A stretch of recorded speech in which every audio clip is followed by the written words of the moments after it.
По жътва. Елин Пелин.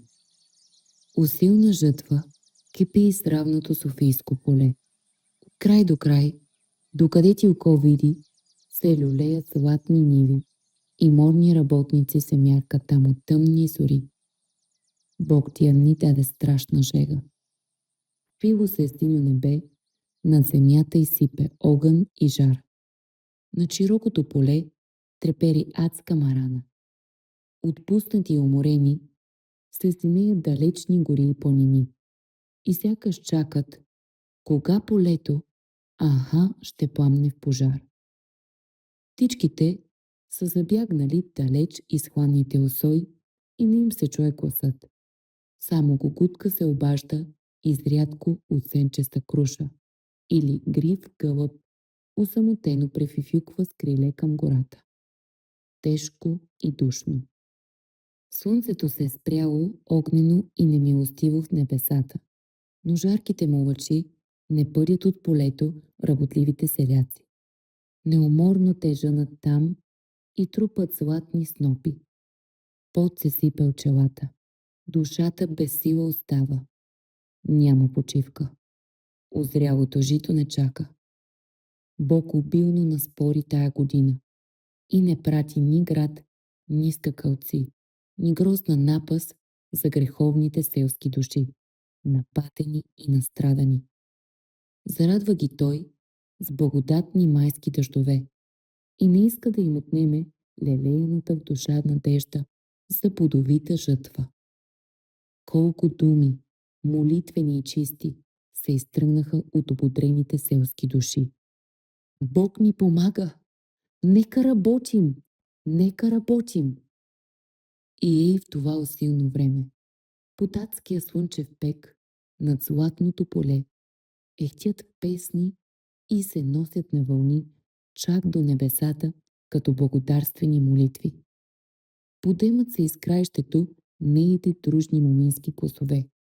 Залюлее се песен, млада, волна, широка като полето, света като любовта. Из друга зад селски краища се отзове друга, мило, високо и изпрати надежда и сила. Левент Никола често оставя тежък сноп и дълго се ослушва.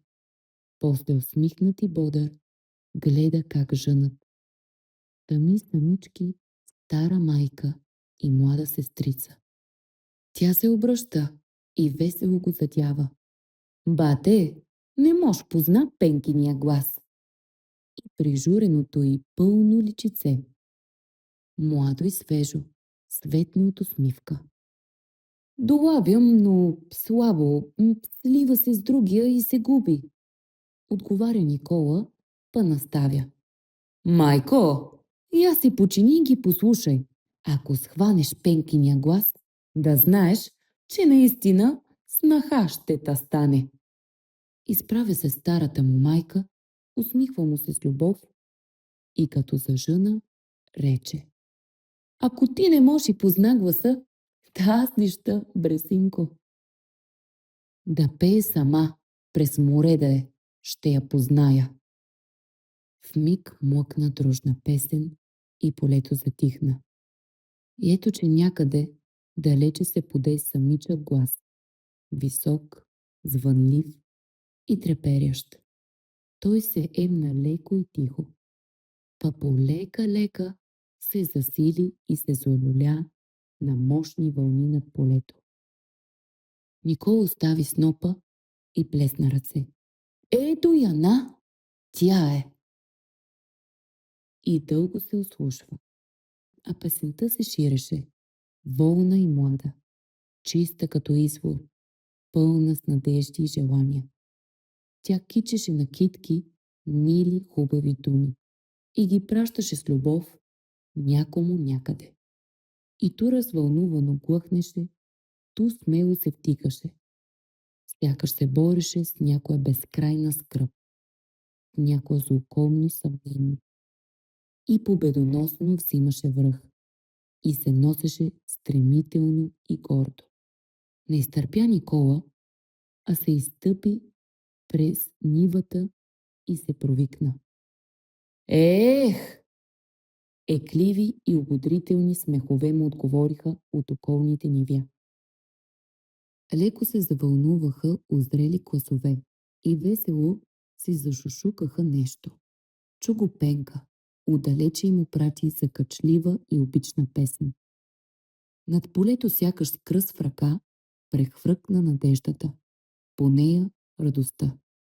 Ободриха се морни души и заехтя полето пак от смях и песни. Но ето, че дотича и с отдалеченото краище босоного хлапе и оплашено обади, че Пенка примряла от чега. Грозната вест се разнесе из уста в уста по цялото поле. Пенка примряла от жега. Боже, пак жертва! Град да бе паднал, не би тъй убил сърцата. Захвърлиха жатвари, остри сърпове и затичаха нататък. Плахи и тъжни. Боже, дано лъжа бъде! И булки, и моми, и мъже, и жени, и майки се стекоха на Пенкината нива ужасени. Край златен сноп бе паднала възнак, като с куршум ударена.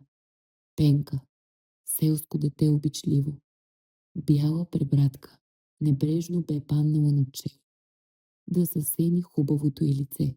Тъмнеха гъсти ресници, мъртвешки склопени. Из полуоткрити уста бе потекла струйка алена кръв и обагрила бялата й кушка. Едната й ръка още държеше острия сърп, другата грижливо стискаше ръкойка класове. Слънчев удар бе ударил момичето. Спусна се Никола изумен, отчаян, разбута на валицата и падна разбито студеното й мъртво тяло. Пенке, моя радост, моя песен! Гласът му се сподаби в ридания. На другия ден слънцето все тъй жестоко и силно печеше, но из нивите се не мяркаха работници, макар че бе делник. Златни класове се ронеха и горяха самотни. Полето празнуваше тъжен празник. Погребваха Пенка.